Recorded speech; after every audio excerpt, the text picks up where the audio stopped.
No sound. Is this thing even working?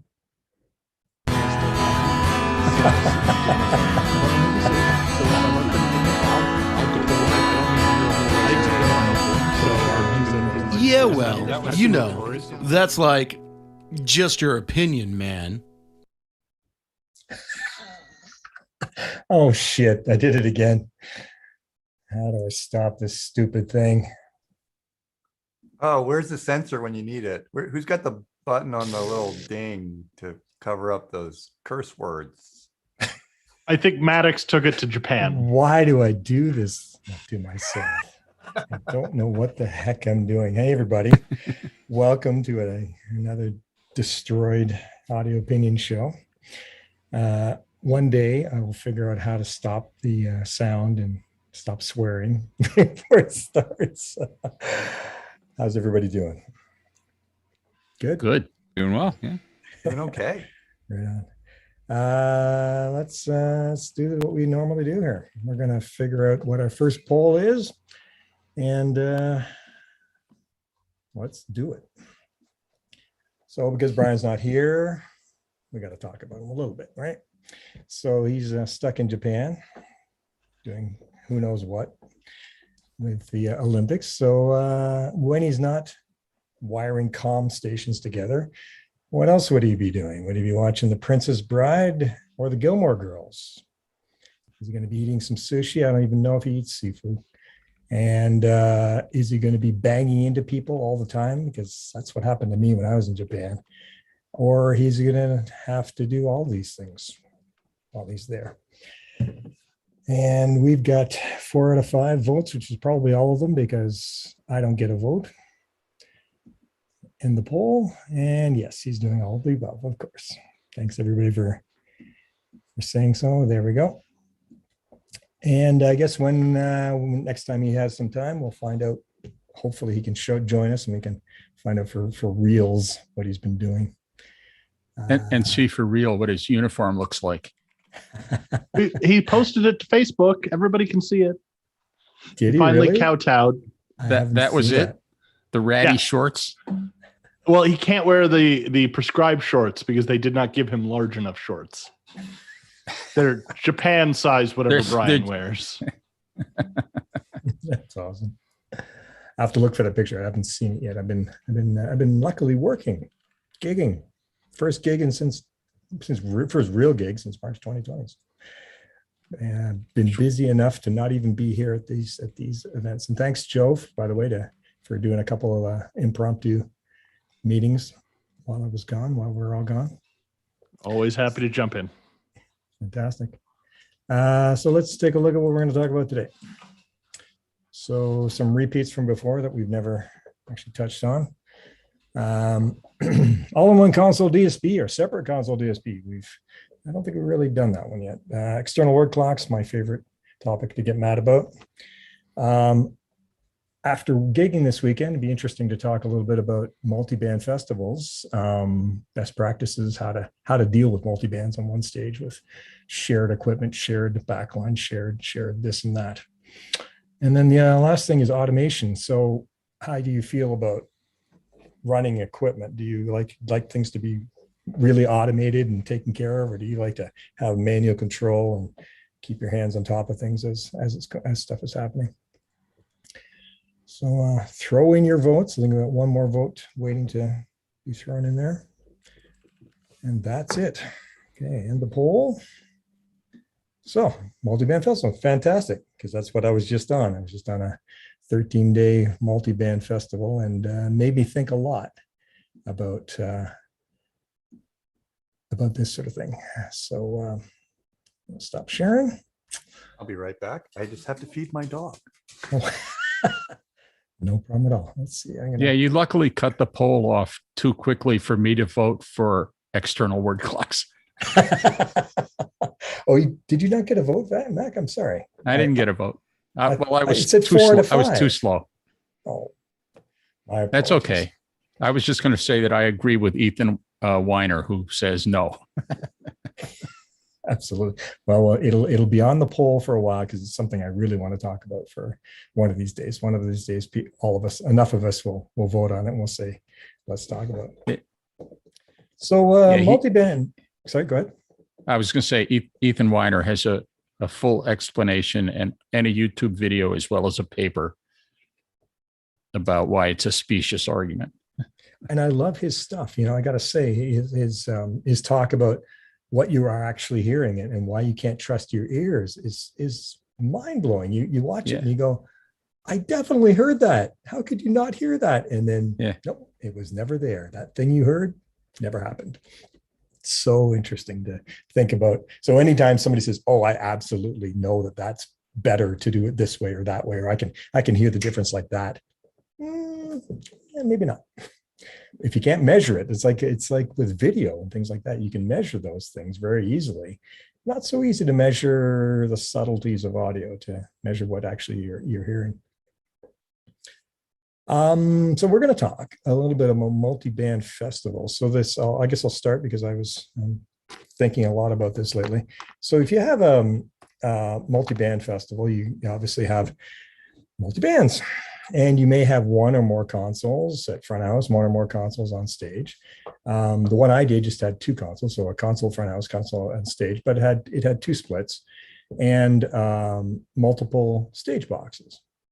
So you would essentially sound check the headliner on a set of headliner subsnake boxes on the main split, wire that up for however they want things to come up. And generally you try to be kind to the headliner by wiring him 1-to-1 so he doesn't have to do any soft patching on his console.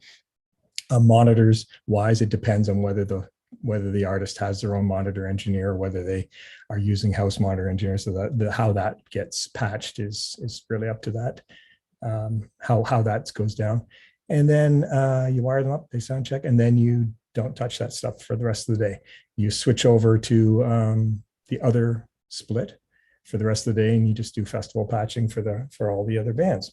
And if it turns out that one of the bands or one or more of the bands has their own sound engineer with their own files, then you're going to do a quick soft patch for them. But you've typically got more time to deal with them, and it's more of an on the fly thing, your multi-bands. So I was thinking about one thing I don't like about this is the switchover. So in this case, it was RAM latches. So you switch them over, put them back. RAM latches are, it's like anything. You don't necessarily want to be disconnecting anything if you can help it. And you sure don't want to be disconnecting at 56 and plugging into another one back and forth. So it's kind of one of those things where, everything worked and it was fine. And I've seen this done a lot with a lot of festivals. I thought, well, better RAM latch than mass connectors. For sure. RAM latch is super easy. And in fact, the nice thing is you can just release it and not take it off, and it's now disconnected and enable the other. You don't actually have to move anything physically. It's really nice that way, but they fail. I've had RAM latches fail before, and it's a pain in the butt. You get a buzz or a hum or something like that, and now you're screwed. So I thought, well, what would be another way to do this in the digital era? What would be another way to do these kinds of festivals, or do these kinds of changeovers without actually disconnecting anything? And I thought, well, maybe if you had two sets of brains, so it was Digico stuff. So, if you had two SD racks, or no, sorry, is it SD? Yeah, I think whatever the Digico brains are called, where you plug the XLRs in. If you had two of those, and you had, let's say, 1 to 48 or 1 to 56 on one, and 1 to 56 on, and then 56 to whatever on the other one, and you maybe just switch back and forth between those two, maybe you can do it without repatching. So, but we didn't do that. We had only one console, and we didn't have an easy way to do that. So we switched multis. So that was my thought of what might be a better way to do this kind of stuff. And what other things have you run into in the past with, if any of you guys have done multi-band festivals or seen, that might be ideas that would make things smoother? And go. Well, in my experience, most of my festivals are one of two things. Either you're coming into one of like our TV show style festivals where you're probably using our consoles, if we're even letting you mix, other than standing over the engineer, who is a very capable engineer and giving pointers or tips, or the flip side where every band has their own front of house and monitor console. And so basically you either end up with like a bunch of SD racks that are maybe all on the same loop, maybe not all on the same loop, and basically a control surface that is routing the stems to actual outputs, which is what we do a fair amount on like the National Mall here in DC. Is Maryland Sound has done this a few times that I've been on show site with them, where they'll just have a little whatever console out front of house that takes every band's inputs and routes to the PA, rather than having them have their own individual patching backstage. Same thing with monitors, have someone who basically is muting and unmuting consoles to wedges, since they're shared mixes or something like that. Yeah, how you actually connect that stuff together is so interesting. If you have multiple consoles and you have a routing console or a routing system that allows you to plug these things in and not disconnect stuff. Same with monitors, if you're using shared wedges or shared in-ears or things like this, being able to do it without actually having to switch stuff over. It's interesting.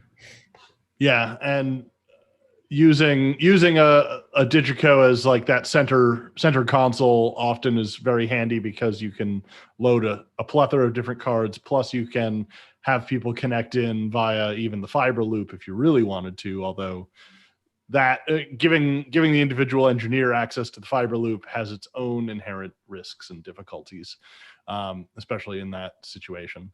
But I've done it a number of different ways. Usually on those shows, I'm the comms guy, so I don't have to worry about it. But Have you seen any sort of problems where they went, okay, this is just not working? I mean, we've always made it work in the end, but Mhm. we've certainly had shows. I think it was the Facing Addiction show, but it might have been a different show. They all mush together at the end of the day. But I think we had one artist show up day of show after we had sound checked all of the other bands the previous day on their own consoles at their each position. And that artist came in and went, well, how come the system isn't running 96K? I need you to change everything. And it's like, well, no, we won't be doing that. Like, you can run 96K and then you can output to analog into our system where we're running 48. And since everyone else here has said it's okay, we're gonna keep doing that. It's the fussy artists that want something that's, just a silly request like that, or they need to run their own snakes and they don't show up early. They show up during the festival, and all of a sudden you've got to make accommodations for their odd request like that. And there's nothing wrong with wanting to run your own cables, but you want to coordinate this kind of stuff at the right time. And of course that makes it more difficult for connections and disconnections and things like that. And mentioning ahead of time so that labor can be booked, and so that right. Yeah, totally. Have Mac, you ever had to deal with a multi-band situation?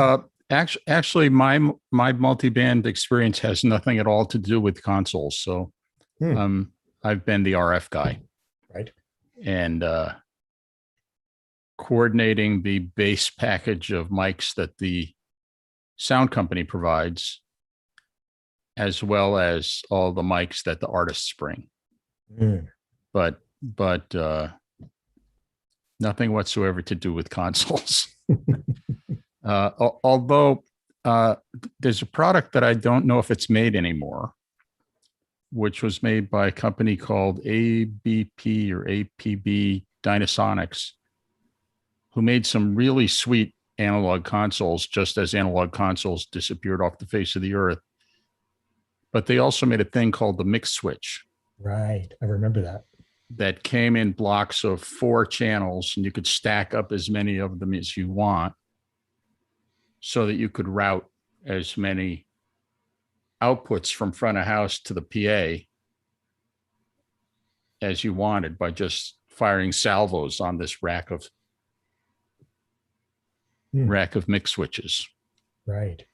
Which was, I thought, a pretty clever product for that situation. Again, I don't know if they still even exist. Well, But they made very good products.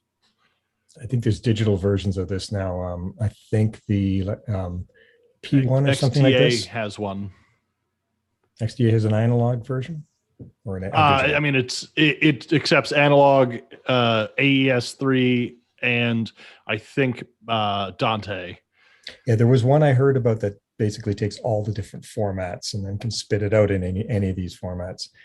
And that's genius if you can do that. Certainly, you don't want to convert anything if you can, or you don't want to have to force somebody into a particular format if they don't want to do that. I always thought, wouldn't it be amazing if you could have the ultimate set of preamps on stage and you plug everything into that and it would spit out Dante, AES50, whatever you want, and everybody would be okay with those preamps. But unfortunately, there's no way that if a Digico guy doesn't have his Digico preamps or whatever, you'll never get anybody to share them, right? The system that we were using on a certain fall TV show that we did 3 of 4 cities of last year was the Prodigy box from Direct Out, I think.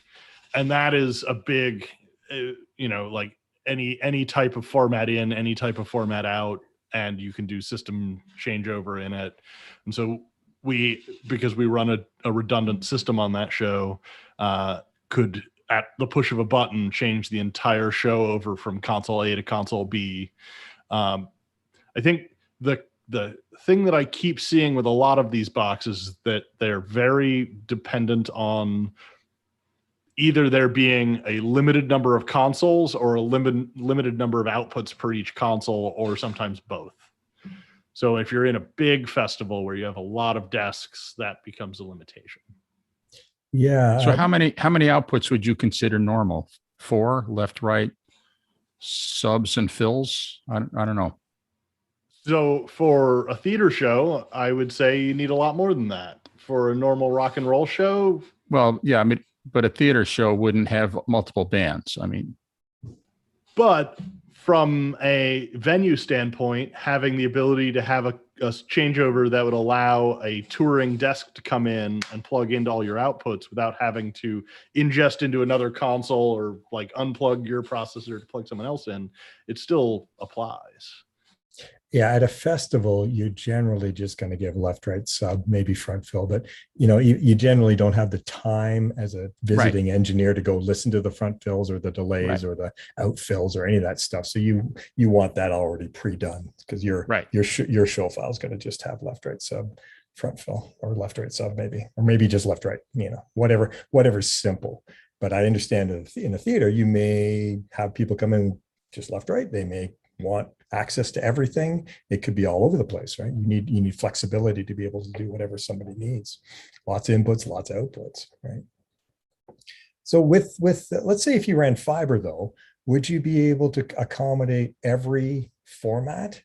Like AES50 is not really networkable, but Dante is, and what's the other one that is being used? There's Ravenna is another big one that what's Lavo the All Acoustics uses, one? AVB. AVB. So could all of that run down one fiber pipe? Or would you need multiple cables to do that?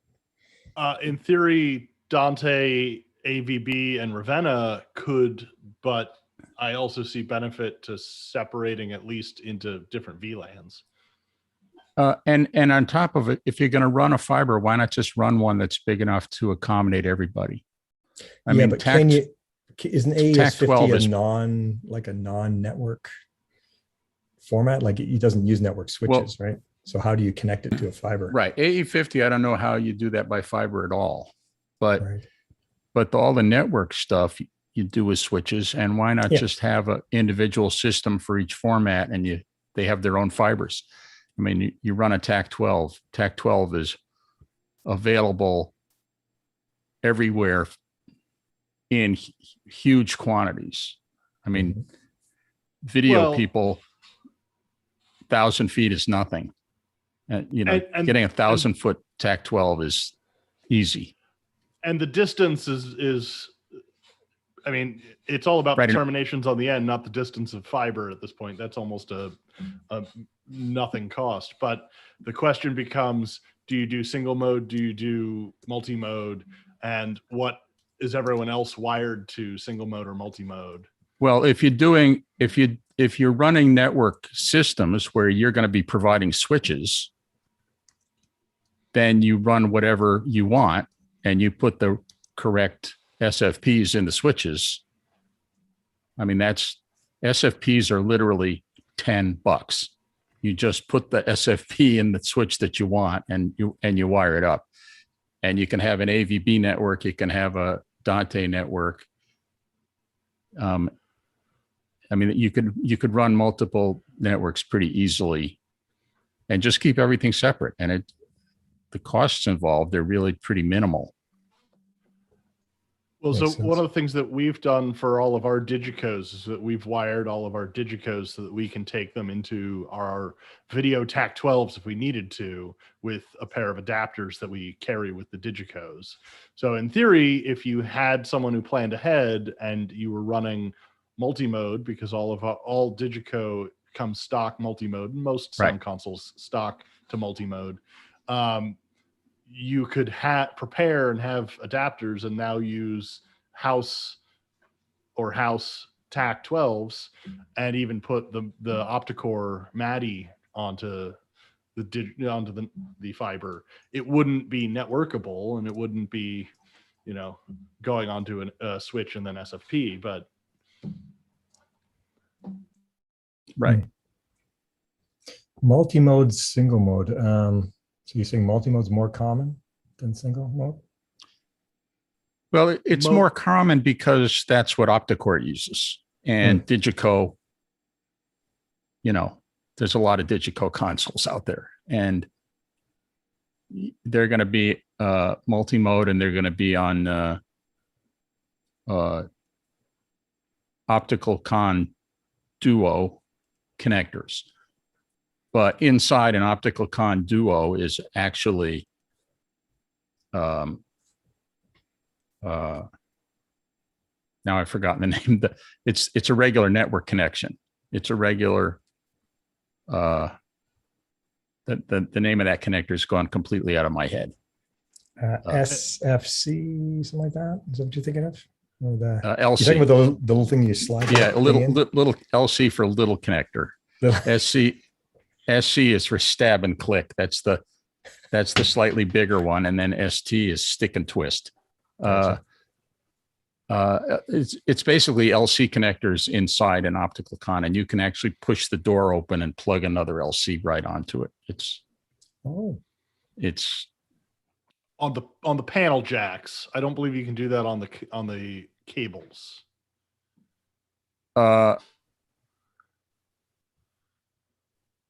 Yeah, perhaps not on the cables, but then you'd have to open up the cable. But I mean, we were just talking about running other cables, so they might not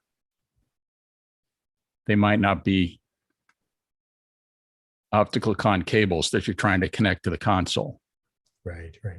And Digico doesn't use Opticon, do they? They use something else? No, they use optical con. They use optical con duo.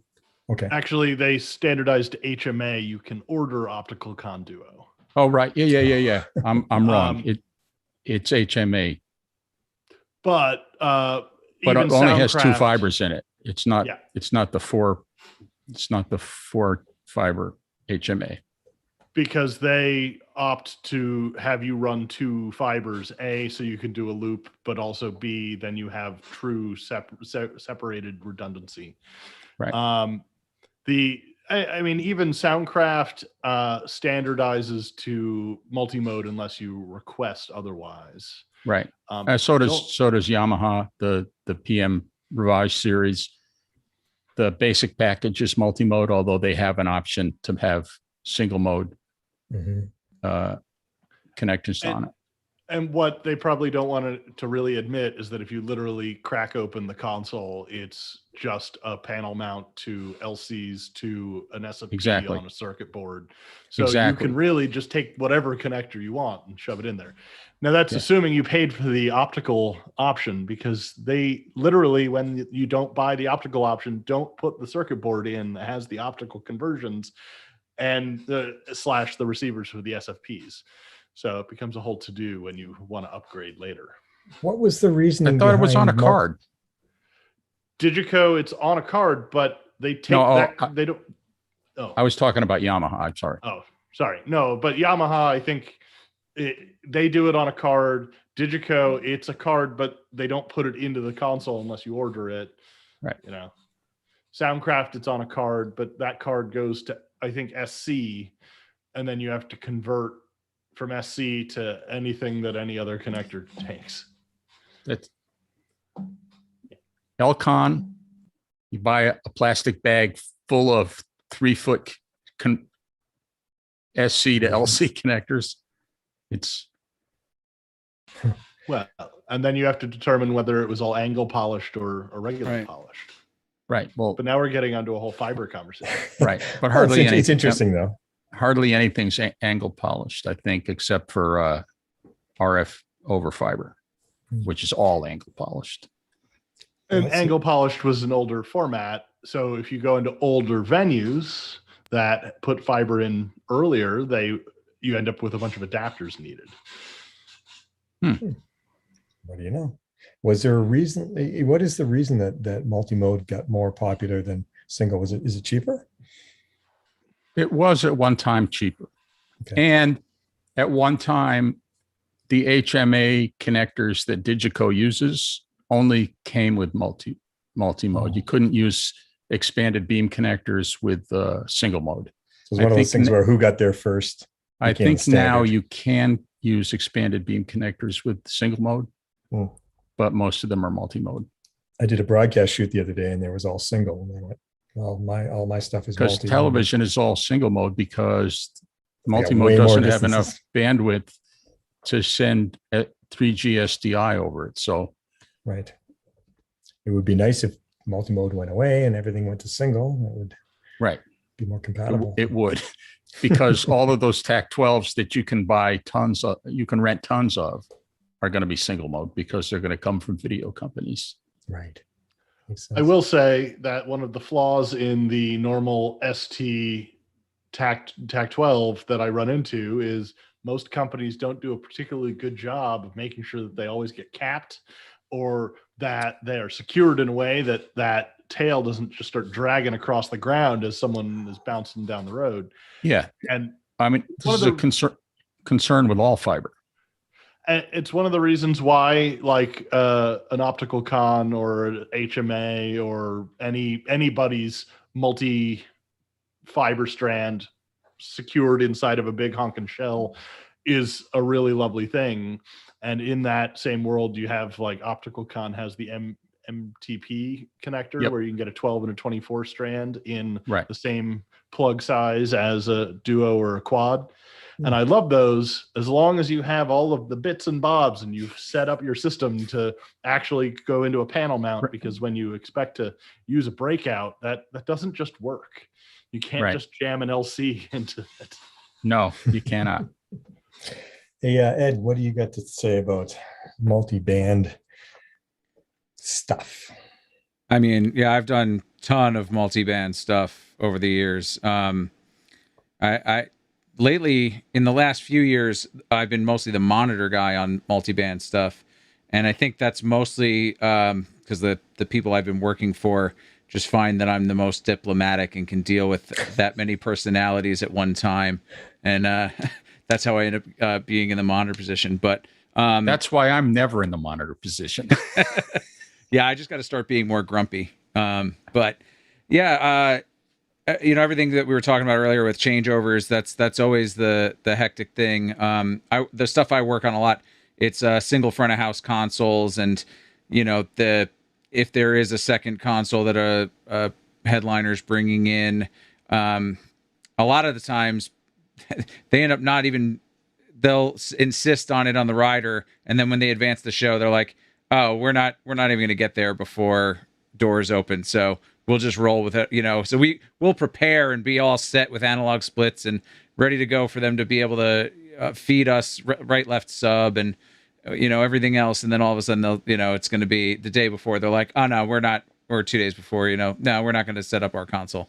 So I have a couple of multi-band festivals coming up. I'm doing one this weekend, and then I got one 2 weekends in August where I'm going to be monitors. And I've worked with some Decade 2s who have had some pretty interesting thoughts about patching and festival patch. And I always think just keep it as simple as you can.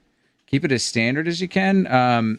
So what I try to do for openers is whoever's the largest opener that's what I set up for. So whatever their setup is, and then work around the extra and open channels however you need to, so that you're doing as minimal patching as you need. And sometimes if I know the headliner is not going to bring their own console, I'll set up completely for them and work around it, especially if we're not going to be doing a full sound check, like the same kind of thing where they're showing up sometime in the middle of the day and they're just going to line check and go kind of deal. So it doesn't make sense to me to patch anything. I don't like to unplug anything I don't have to, like we were saying earlier. So I try to go big, and then I'm fine working around empty stuff. Last year I did, or sorry, not last year, I guess the year before, not during the pandemic, the year before the pandemic, I was doing a string of jobs where I was the monitor guy on a QL5. So what I ended up doing was I would just set up a custom layer as each act. So I would move stuff around where I wanted it and set that up for each act, and like leave all my my mixes accessible, and then just bounce through the four layers that I had. And then if I had to recycle some, I would just go back or whatever.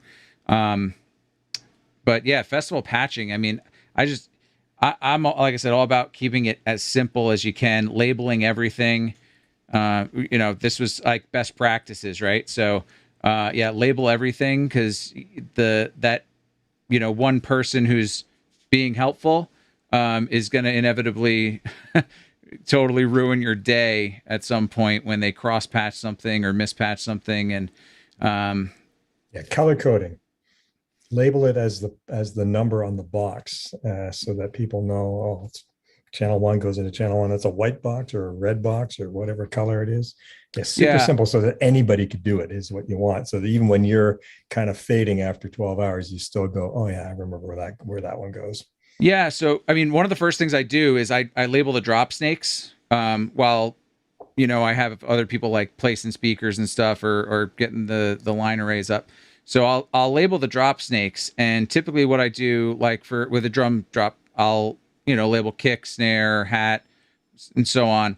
And then underneath I draw a little square and I put what channel on the main snake that goes back to, so that I can have my A2, I can they can see, and I point it out, like, this is where it should be patched on the main snake. If it's not, then, if blue snake 1 says it's supposed to be on channel 13, then you can go to the tail end, make sure blue snake 1 is in, if it's not on mass pin or something. Just so that it's, at a glance, somebody can give me the information, or should have the information that they need. And then all the male XLR ends, I tell them, is as you're plugging in, label the male XLR end, especially if we have a shared backline at all, or if we don't have a shared backline. That's actually even worse sometimes, because then I want to know, oh, somebody just yanked everything out or moved stuff, and try to do whatever we can to minimize the time on changeovers and make it easy to get back to restored. I end up working on a lot of things that, aren't super high budget, and they blew all the budget on the headliner. So, so the gear ends up being the gear, and the help ends up being the help, kind of thing. So in the US, thinking about monitor mixes, for example, do you guys do the hands up thing down there, where band members will put their hands up when they want more of a particular instrument as you're going through your line checks? Yeah. So yeah, it all depends. If I do full, like if we're the theater that I work at, if I get a full sound check, then yeah, I'll have them go through, and we go through one at a time, and they, hold hands up, and as soon as they drop, I know they're good. A lot of times on like those quick festivals, like the outdoor summer things, where they've only really put like 15, 20 minutes, maybe a half hour between the acts. As I'm miking up the instruments, I'll usually just ask, what do you like in your wedge? And once I get them to give me just a general. I never trust the sheet of lies, even if there's monitor notes on the input list or the stage plot. I never follow those. I ask the player, what do you want in your wedge? They give me like a basic, like, oh yeah, I need some guitar. I need all the vocals. A little bit of everything. Yeah, well, that's the worst. But You're getting vocals and you'll like it. But if they give me any direction, then I'll just, as soon as I get back to the console, I spin just a general kind of what they told me up to get it started. And then from there, I'm like, do you need anything more or less? And if they're good, they're good. If they're not, then I give them a little bit more or less of what they want. And just try to do everything louder than everything else. Yeah, Yes. yeah, exactly. The classic. Do you end up doing inner mixes too, or just yeah, typical? Pretty often I'm doing both. I'm doing wedges and ears. So yeah, I have my ears in right now, and I'll do the same kind of thing. I'll ask them what they want in their ears, and they're not going to have the same ears that I have. They're not carrying a spare set of ears for me. If they're not carrying a monitor engineer, they're not going to have a spare set of the same buds they're using. So I just have to go with what they tell me, and then try to dial it in for them the best I can in those situations. Again, these are like talking the locals or the openers who we're not doing anything more than getting them on stage, getting a line check going, and then it's all on the fly for the most part. But I find that when you're using the hands up method, certain mixing boards are better than others for that purpose. Believe it or not, the Yamaha's not the best one for that. The Midas and the Digico having this aux nodes mode where you can select a bunch of mixes and then turn a knob, and all of those mixes go up at the same time. And also on the Behringer and Midas, you can select a channel and then push all those mixes up at once from a channel. Is really nice. And I really wish that Yamaha would add that feature where you can select a channel and then turn up a bunch of mixes at once. Right. Some people like that, some people don't, but I find it super fast if you're doing the hands up method. You don't have to keep selecting each mix and turning up, select the mix, turn up, select the mix. Well, sometimes I'll just use the knobs then, like as if I was on an analog console, and I'll just 1, 2, bang through them that way. Nothing like faders though, to see that everybody's at the same level. Course. It's so fast, right? Of course. It's too bad that they didn't add that function, but yeah, for sure. Yeah. Andrew, you haven't spoken yet. I know. I have to admit, I have been working.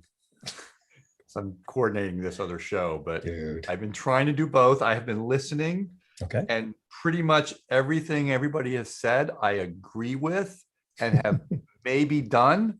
Certainly what Ed was just speaking about, label everything, organization, get organization, the snare drum mic is never going to change what cable it's plugged into, whatever, maybe the stand if needed, but even that generally doesn't need to change. Right. If you can't make a little stand, a little boom stand work, then, whatever. I will say this, one thing we have not touched on are the politics of talking to the band and or the band's engineer. And I'll just touch on that, which is, and I don't do a lot of festivals. I've done a number in my lifetime, and I'll probably do some more at some point. But I will say this is that the smart engineers, band engineers, they just are like, here's what we need. If you can give it to us, great. Like they're really easy to work with. They get it because they've done enough festivals, and maybe they're not going to, they know they're going to get pushback because they're not in charge unless they happen to be like a real headliner. And that's a different story. But if they're just another band that's going on between 2 and 3 o'clock as part of a day where there are 10, 15 bands or whatever it is on that one stage, then if they're smart and they have their own engineer, they'll make nicey nice with that stage's engineer.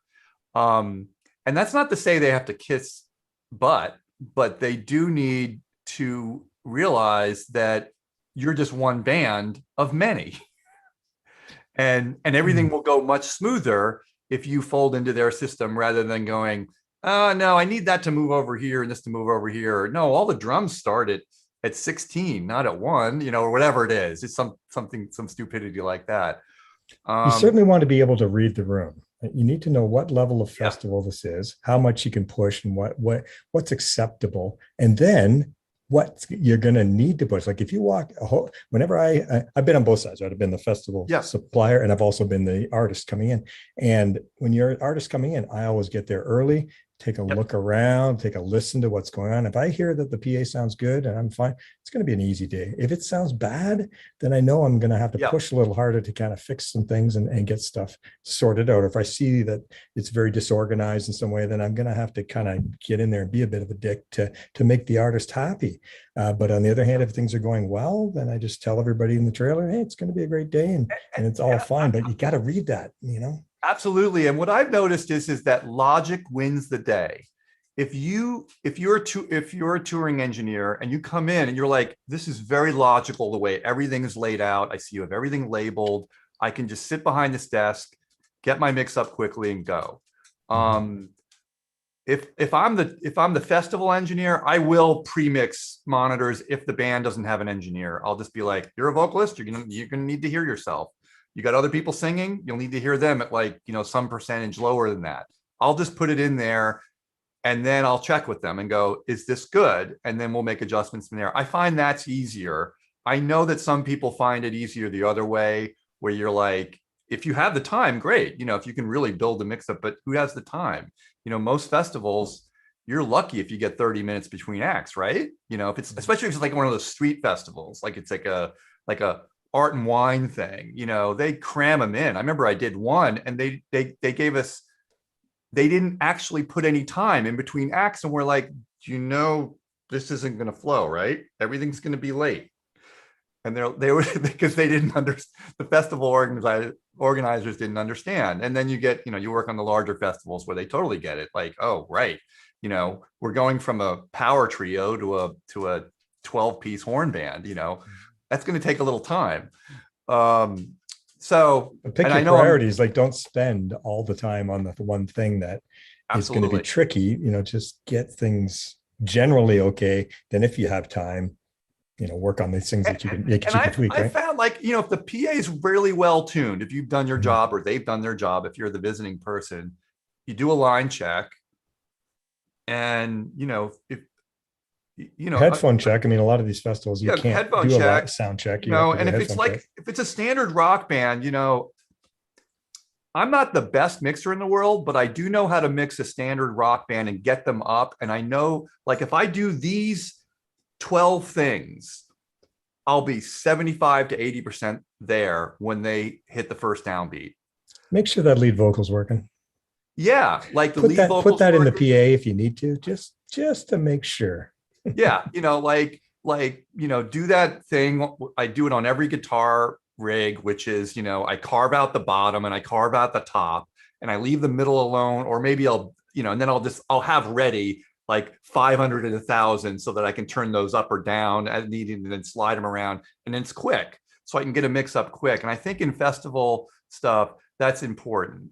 So like, and you know, like drums, you know, like, you know, in the snare drum, you know, you're going to have to do that little carve out somewhere in the low mids, or boost that other thing, you know, but again, come in and listen to what's going on. If the drum kit that's been there all day sounds great, don't touch it. Just just go for and use the house tech. If he's doing a good job, use him and let him help you get things going quickly. You can grab your solos and do other things and work together.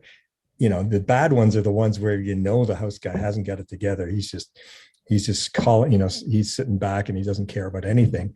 Those are going to be tougher days because you got to do a lot of work yourself and without pissing people off. And this is the other trick, is you may have to do a lot of things, but you don't want to piss off the crew, who are the guys who are going to get it going for you. So it's a lot of politics, a lot more politics than anything else.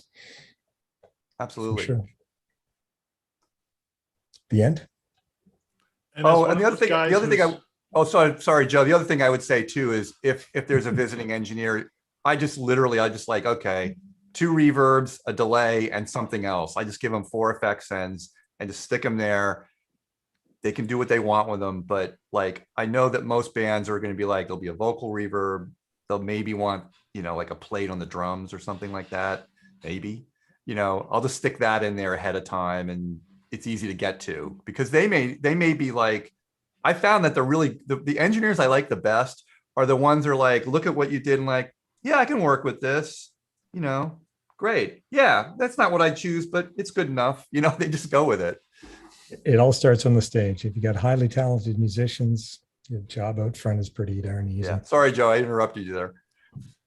And then on the flip side of that, I've been brought in because of a festival stage had to bring in Digicos. So they brought me in to be the Digico tech. And the band's monitor engineer was the only one who was actually like Digico savvy. And so the front of house engineer got there and didn't realize that he was actually getting the console that he asked for on the rider, and started sound check up, loaded his file in, and all of his Waves plugins were broken linked. And so he went to sound check and every single meter is showing nothing because all the metering was post fader. And it's like, yeah, no, your inserts are all broken. It's going to be like 20 minutes to like relink all of this. Yeah. And he just like had never actually had to do it because his, he was the art guy. And how embarrassing that the person wouldn't bother to say that, say ahead of time, I know I asked for this thing. I know it's on our rider, but, I'm not a Digico guy. Why would you be so egotistical to not just say, I don't know that. So let's do it. What's going to be the easiest way to get through this day? Well, Andy, of course, that's the old rider. Oh, they sent you the old rider? That's not the one. I wasn't even working with the band back then. I still, even better was, and it was a number of years back, it was still in the waning days of this console, but I think we had some like old Jamaican ska band coming through who had asked for 5Ds, front of house and monitors. And being the government institution venue that we just rented 5Ds and put them at front of house and monitors. And apparently the band was so used to going into venues that didn't have the budget or the 5Ds, even though they were relatively old at the time, and was so used to being like, oh yeah, that's fine. We won't take the 5Ds. Just give us, X, Y, or Z console. And then they were good guys for saving them money instead of demanding the expensive 5Ds. It's like, so wait, you guys can't mix on these consoles? Like, then why did you? Yeah. I just don't understand why somebody going to do a show wouldn't pick up the phone and just talk to the company and go, let's go through what you're bringing and what you need and what you want, and just, be normal. This whole thing of showing up and going, oh, that's completely wrong rider. How hard would it be to make a text message or a quick call and say, hey, here's my rider, just in case the one you got is old, a day before, let me send you a copy of what we're actually doing, and strike out the things we're not going to use that day. I just don't, it baffles me that these things don't happen on a regular basis. Even I in will this say, day. in the artist's defense, I feel like that should be the production manager or the TD of the venue's job to call them and say, hey, so I got your rider. What of this can we work around? Because, I mean, let's be honest, how many times if I called you up and said, well, I don't have a Digico SD7, but I do have a Digico SD10. Would that work for you? And it's like, do you actually need 256 or now more than that processing paths? Do you actually need that surface? Like for a one night stand somewhere because you're not carrying gear, would you be able to work on a 10? Yeah, but more often than not, I find that the suppliers don't want to call the artist. In my case, let's say I'm the artist. They don't want to call because they're worried that I am going to ask for everything that's on that rider. And they don't have the budget or they don't want to do it. And yet the funny thing is, yeah, this is my list of equipment that I want, but there's a lot of things that are completely variable. Let's just talk about it. If you tell me ahead of time, I can't do this because it's a budget. Okay, great. Let's talk to the band and go, guys, they want to do this thing. They just can't afford to do that part of it. Great. we're all good. Or the band goes, no, there's a problem. Let the management work that part of it out. Let's just have a conversation though about what you can do and what you can't do. And companies get afraid because they go, oh, well, he's going to ask for an ST7 and that's going to cost a fortune. And I don't know. It's strange the way these things go down. I think communication is just so important, and it just never seems to happen. You know, it's going to cost a lot more than renting an SD7. Having a band show up and refuse to go on stage, and you have to refund all the tickets because you didn't call ahead and go, hey, can I substitute this? And they show up and go, well, we can't work with PM4000. How do we load our show file into this? Yeah.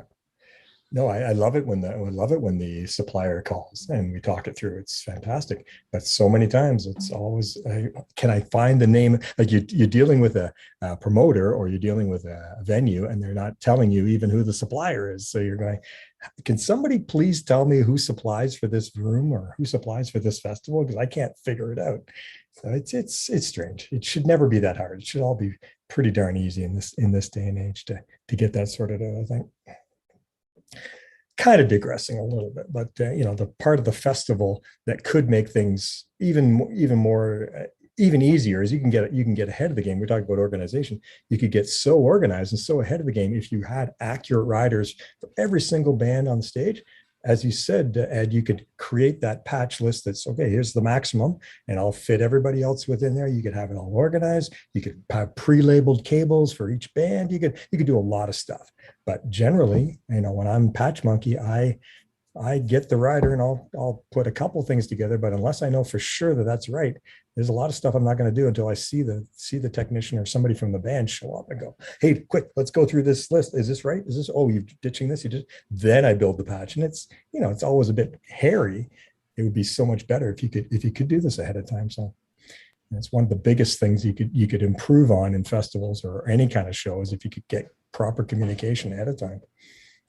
Yeah, I've always kind of been lucky that a lot of the companies I work for, I'll ask a lot of questions as we get closer, and then they'll be like, oh, I'm not sure. And I'm like, oh, is there any way to find out? So then I kind of push their hand to ask certain questions so that I can have some of that certainty ahead of time and do some of the organizing. And like a million years ago, I was the backline tech and ended up doing a lot of TD work for a tour I did in Canada, actually.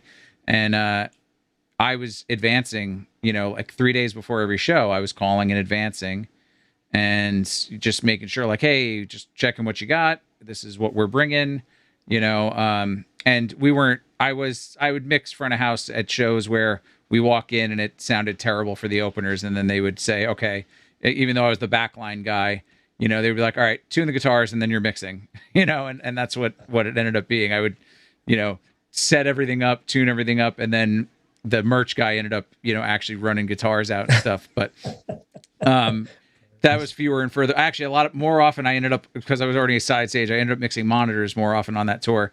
But I was calling and advancing and seeing what we have and letting them know, hey, this is what we've got. And we were part of a package tour. There were 6 bands on the tour, but we were the headliner, and it was what it was. And it was still small club dates, not festivals. But yeah, doing that is totally crucial. And then I spent years as a concert promoter in a small club kind of venue. And a lot of times, just at the point of talent buying, I would cross out like full pages of riders sometimes and say, write in PA appropriate to venue, installed sound system, and just to totally head it off, because I knew we didn't have the budget to bring in anything. It was a 400 cap venue, so there wasn't going to be the money in ticket sales, and we're an off market, so you're kind of, I can only do what I can do with the venue that I had, and that would kind of alleviate some of those conversations anyway. But then I would still advance with any of the bands that had production manager, tour managers, and we had a few, a handful of nationals come through, lower level nationals, and it was always like, hey, this is what we have. There's no opportunity to bring anything in. There's no rig points, and they would be like, all right, we'll scale we'll whatever, it's going to be what it's going to be. And that's typically what, how it would go. Of course, I was in a unique position of being the talent buyer and the person providing the PA. So there, I could make those calls and not be stepping on my own toes. And, not worrying about losing the job because I couldn't provide what the artist wanted because I was the guy hiring myself, I guess. You bring up a good, you just touched on a good topic for us, and probably we should wait till Brian gets back, which is how to write a writer or your favorite writers, and part of that would be like editing writers, all Iggy Pop. all Just writers. look up Iggy Pop's writer. Iggy Pop's writer is the one. The best. Natalie Cole's writer. I haven't seen that one. Iggy's is hilarious, and that's what makes you want to fulfill it because it's just so funny.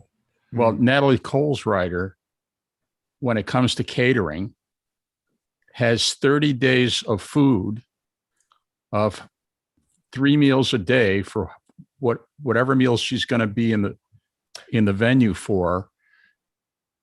So whatever day of the month your show is, you say that's 30? what her a whole month. Yeah, because so she doesn't get stuck eating the same pasta every day. No, we do that exactly Monday to so Sunday. She's got a menu for 30 days, 3 meals a day, and even if whatever meal you're feeding her, you go to that 3 days long. That's 3 different meals. No, it's perfectly sensible because otherwise you're going to get pulled pork every time everybody show up. So it's or some sort of mystery chicken. So it's the only writer I've ever seen that did that, and I thought it was brilliant. Oh, that's a great idea. But I've seen a few of them, but usually it's just a week. They say if it's a Monday, it's this. It's Tuesday, this. Wednesday, it's week long. I've never seen a full month long. That's really taken it to a new extreme. So everyone, I think we're gonna stop this craziness right now and run the final video, and then we can chat amongst ourselves. So let's see if I can get this to work here. Boom.